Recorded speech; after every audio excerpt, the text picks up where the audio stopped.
اب اس سے بڑی توبہ استغفار معاشرے کے اندر کوئی ہیرا منڈی سج سکتی ہے؟ مجھے آپ یہ بتائیے، کتنی سج دج کے ساتھ کسی غریب کی لڑکی کی شادی کا جنازہ اپنے ہاتھوں سے نکالا۔ یہ جہیز کی ایک ایسی لعنت ہے جو پتہ نہیں کتنے لوگوں کو بیٹیاں پیدا کرنے کی سزا دے۔ اس بچی کے ساتھ تو جو ظلم ہوا، جو اس کے ارمانوں کے ساتھ جو کھلواڑ ہوا، وہ تو ایک الگ ہوا تو ہوا، لیکن کم ظرفی کا یہ مظاہرہ جو لڑکے کے والدین نے اور لڑکے نے کیا کہ جن میں سے ہر وقت درد بھی ہو اور پانی بھی رستا رہے، صرف ایک ہونڈا 125 کی بچے کی خواہش نہ پوری ہونے پر، یعنی کہ بچی کے دولہے کی، اور وہ اس کو چھوڑ دیتا ہے۔ او مائی گاڈ! اور جس باپ نے اپنی بیٹی کے لیے یہ ساری چیزیں پوری کرنی ہیں، یعنی کہ جہیز کے اندر بریاں دکھائی جاتی ہیں، اس کی نمائش کی جاتی ہے کہ یہ ہم نے دیا ہے۔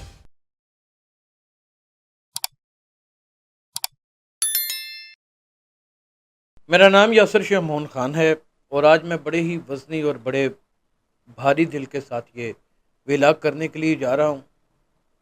مجھے نہیں سمجھ آتی کہ وطن عزیز پاکستان میں کیا طوفان سا مچ چکا ہوا ہے، بلکہ اس پورے خطے میں ہی دیکھا جائے، انڈیا میں بھی، بنگلہ دیش میں بھی اور سری لنکا میں بھی، یہ جہیز کی ایک ایسی لعنت ہے جو پتہ نہیں کتنے لوگوں کو بیٹیاں پیدا کرنے کی سزا دیتی ہے۔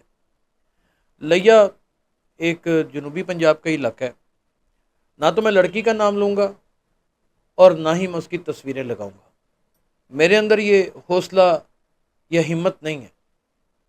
بس میری باتوں کو سنیے گا اور اس ظلم کی داستان کو سمجھنے کی کوشش کیجیے گا۔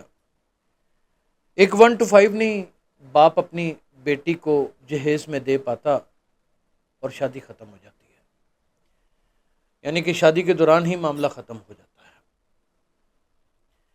اس بچی کے ساتھ تو جو ظلم ہوا، جو اس کے ارمانوں کے ساتھ جو کھلواڑ ہوا، وہ تو ایک الگ ہوا سو ہوا، لیکن کم ظرفی کا یہ مظاہرہ جو لڑکے کے والدین نے اور لڑکے نے کیا، کیا اس کی بھی کوئی نظیر ملتی ہے ماضی میں؟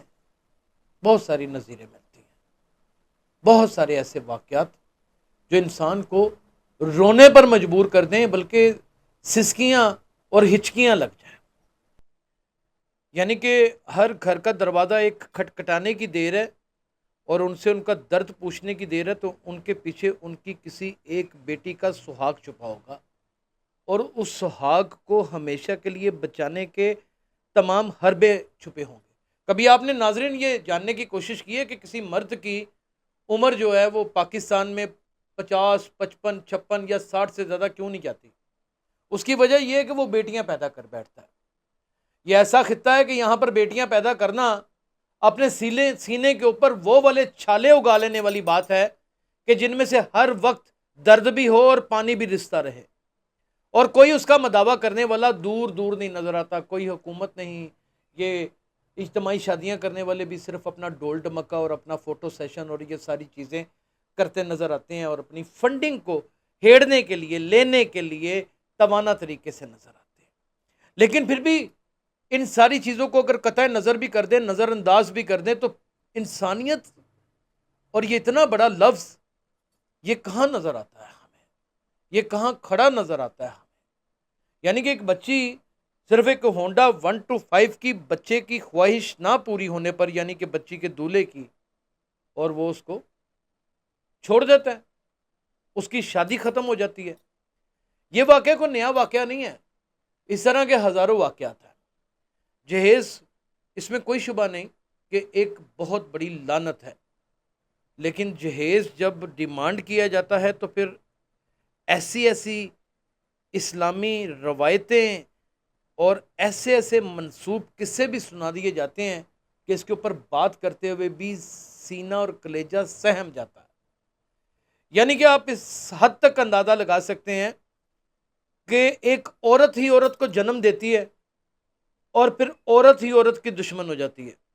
آپ کبھی بھی رشتہ لینے والی کسی برادری کے ساتھ اگر ملاقات کریں، تو کسی لڑکے کا رشتہ اگر مانگا جاتا ہے تو اس کے والد کو یا اس کے بھائیوں کو جہیز کا کوئی اتنا زیادہ طوفان نہیں مچا ہوتا جتنی بہنوں کو لڑکے کی اور اس کی ماں کو آگ لگی ہوتی ہے کہ یہ چیز بھی چاہیے، یہ چیز بھی چاہیے۔ او مائی گاڈ! اور جس باپ نے اپنی بیٹی کے لیے یہ ساری چیزیں پوری کرنی ہیں، یعنی کہ جہیز کے اندر بریاں دکھائی جاتی ہیں، اس کی نمائش کی جاتی ہے کہ یہ ہم نے دیا ہے۔ اب اس سے بڑی توبہ استغفار معاشرے کے اندر کوئی ہیرا منڈی سج سکتی ہے؟ مجھے آپ یہ بتائیے، کتنی سج دج کے ساتھ کسی غریب کی لڑکی کی شادی کا جنازہ اپنے ہاتھوں سے نکالا جاتا ہے۔ آپ کو اندازہ ہے کہ اس لڑکی نے جس کی شادی ہو رہی ہے اس نے بھی لڑکی کو جنم دینا ہے؟ کیا اسے علم ہے کہ وہ لڑکی کو جنم دے گی کہ نہیں دے گی؟ کیا وہ جانتی ہے؟ رب العزت کی ذات کے بڑے انوکھے قوانین ہیں۔ یہ جو معاملات یہ چل رہے ہیں اور لوگوں کی بچیاں کیسے تیسے بیاہ کر کے اپنے گھروں میں کون کون سی ذلت کو اٹھا کر اپنے اوپر لے رہی ہیں اور وقت کو گزار رہی ہیں، اس کے پیچھے چھپا ہوا ان کا صبر ہے، اور وہ صبر دینے والی صرف اور صرف رب العزت کی ذات ہے۔ میرا دل ایک دفعہ سہم جاتا ہے اور میں پریشان ہو جاتا ہوں کہ آخر ایسی بھی کیا چمک ہے ان چیزوں کی؟ وہ چھچورا لڑکا اگر 1 to 5 نہ چلاتا تو کیا فرق پڑ جانا تھا؟ اس لڑکی کو اپنی قسمت کے دروازے کھول کے ویلکم تو ایک دفعہ کرتا۔ پتہ نہیں اس کی قسمت میں صرف 1 to 5 ہی نہیں تھا لکھا ہوا، کوئی مرسڈیز لکھی ہوئی تھی، کوئی BMW لکھی تھی، کوئی پرو میکس، کوئی بڑی گاڑیاں لکھی ہوئی تھی۔ وہ صرف ایک 1 to 5 کے خواب میں اس نے چکنا چور کر دیا، سب کچھ روایت کو ڈیمیج کر دیا، معاشرے کو ڈیمیج کر دیا، اخلاقیات کی دھجیاں اڑا دیں، انسان کو کتر گیا، کھا گیا اس کی انسانیت کو۔ یہ لالچ، یہ بڑی بری بلا ہے۔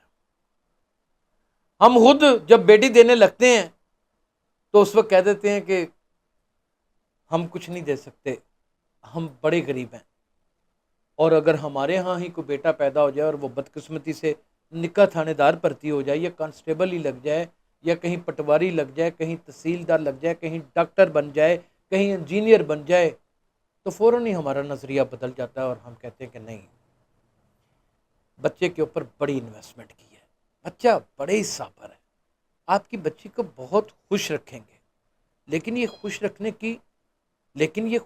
کی کچھ نہ کچھ ایسی شرائط ہوں گی جن کا اظہار لبوں سے نہیں، آنکھوں سے کیا جائے گا اور باتوں ہی باتوں میں کر دیا جائے گا۔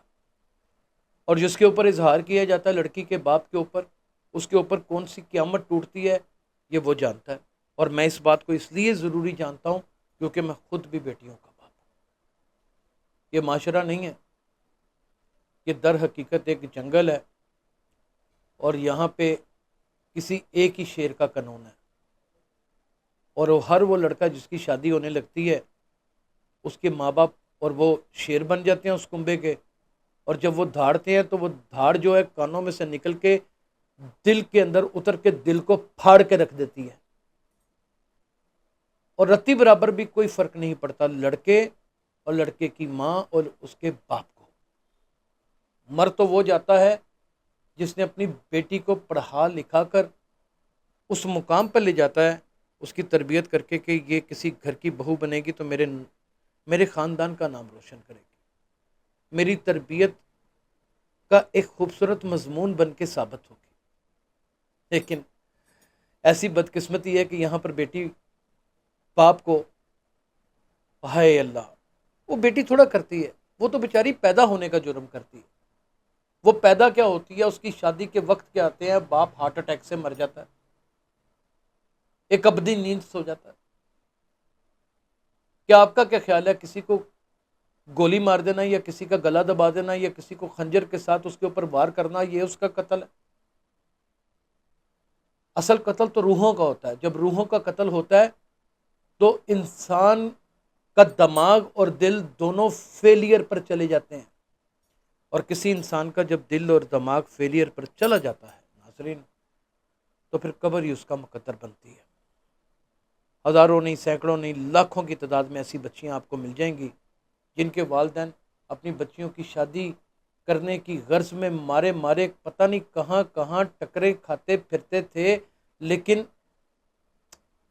کوئی سبب نہیں لگا، بالآخر اسی پریشانی، اسی تکلیف میں وہ موت کی نیند سو گئے۔ مرد بڑا سنگ دل ہے، بڑا ہی سنگ دل ہے۔ اور ایک عورت اگر مرد کو پیدا کر دیتی ہے تو عورت اس سے زیادہ سنگ دل ہو جاتی ہے، اور اگر مرد کسی کا بھائی بن جاتا ہے، اس کو بھائی بن کے ملتا ہے اپنی بہنوں کو، تو بہنیں بھی سنگ دل ہو جاتی ہیں، جبکہ انہی بہنوں نے اور اسی ماں نے جس نے پیدا کیا ہے وہ خود بھی کبھی کسی کی بہو بننے کے لیے جاتی ہے۔ یہ پروسیس سے ہم گزرتے ہیں، اس پروسیس کی نقل کرتے ہیں، اس پروسیس کے برے اثرات ہم سب کے اوپر مرتب ہوتے ہیں، لیکن اس پروسیس کو ہم جاری و ساری رکھتے ہیں، نہ تو کوئی اس کے اوپر قانون سازی ہوتی ہے اور نہ ہی اس پروسیس کو کوئی روکنے والا ہو۔